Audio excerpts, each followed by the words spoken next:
దేశ సంస్కృతి సంప్రదాయాల్లో భాగమైన హిందూ పండుగల విశిష్టతను భవిష్యత్ తరాలకు తెలియజేసేందుకు సనాతన ధర్మ విలువలను వారిలో నింపేందుకు బీజేపీ కృషి చేస్తుందని 3వ డివిజన్ బీజేపీ నాయకురాలు పక్కి మణివాల తెలిపారు. కాకినాడ జయప్రకాష్ నగర్ సచివాలయం వద్ద బీజేపీ మహిళా నాయకులు పక్కి మణివాల ఆధ్వర్యంలో మహిళలకు ముగ్గుల పోటీలు నిర్వహించారు. పెద్ద సంఖ్యలో మహిళలు తరలివచ్చి రంగురంగుల ముగ్గులు ఆవిష్కరించారు. ముగ్గుల పోటీలకు న్యాయ నిర్ణేతలుగా బీజేపీ కిసాన్ మోర్చా అధ్యక్షులు కాలా ధనరాజు, చిన్నపాజీ, తుమ్మలపల్లి నారాయణరావు, నానీలు పాల్గొని విజేతలకు ఎంపిక చేశారు.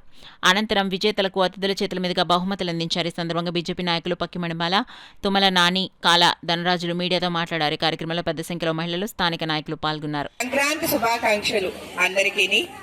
ఈ రోజు 3వ వార్డులో గోడారిగుంట సచివాలయం ప్రక్కన మణిబాల గారు, అంటే నేనే మణిబాలని, అలాగని ఈ రోజు భోగి సందర్భంగా సంక్రాంతి శుభాకాంక్షల సందర్భంగా ముగ్గుల పోటీ జరుగుతున్నది.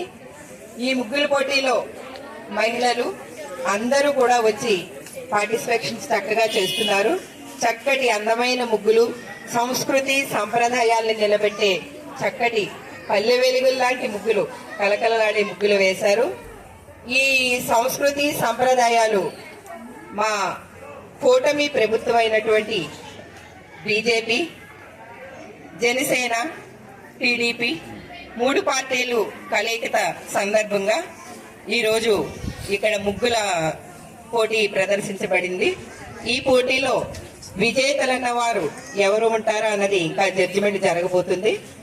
కనుక మా పార్టీ అధికారులు, అనధికారులు, మా పార్టీ కార్యకర్తలు అందరూ కూడా ఈ కార్యక్రమంలో పాల్గొన్నారు.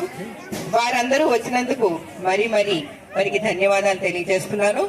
ఇక్కడ ముగ్గుల పోటీల్లో కూడా వచ్చిన మహిళలందరికీ కూడా, మా కాలనీ వాసులందరికీ కూడా మరీ ధన్యవాదాలు తెలియజేస్తున్నాను. జై జవాన్ జై కిసాన్. రైతులు సంక్రాంతి అంటేనే రైతులకు సంబంధించిన పండుగ ఇది.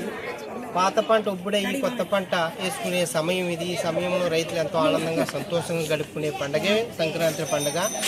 ఈ పండుగను ప్రతి ఒక్కరు కూడా ఆనందంగా సంతోషంగా గడుపుకోవాలని కోరుకుంటూ సెలవు తీసుకుంటారు. ప్రోగ్రామ్ చేసుకున్నారు. పూర్వం సంక్రాంతి కార్యక్రమాన్ని పల్లెటూరులో చేసుకున్నారు.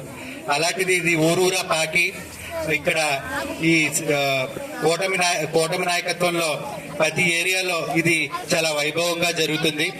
ఇలాంటి కార్యక్రమాలు జరగడం వల్ల ఇప్పుడున్న చిన్నపిల్లలకి మన గతంలో ఎటువంటి కార్యక్రమాలు జరిపాం, ఎటువంటి ఈ ప్రోగ్రాంలు, పాతతరం ప్రోగ్రాంలు ఇవన్నీ వాళ్ళకి అర్థమయ్యేలాగా ఇక్కడ వాతావరణం నెలకొంది.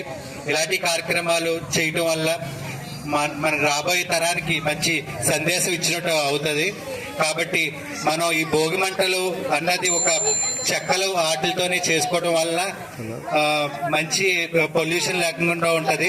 ఇప్పుడు చాలా మంది ప్లాస్టిక్ వాటిల్లో కూడా దీంట్లో ఉపయోగించి ఇలాంటి భోగి మంటలు అవి వేస్తున్నారు. ప్లాస్టిక్ రహిత మన భోగి మంటలు వేసుకుంటం వల్ల ఈ పండుగ వాతావరణం చాలా గొప్పగా జరుగుతుందని చెప్పేసి నేను కోరుకుంటూ సెలవు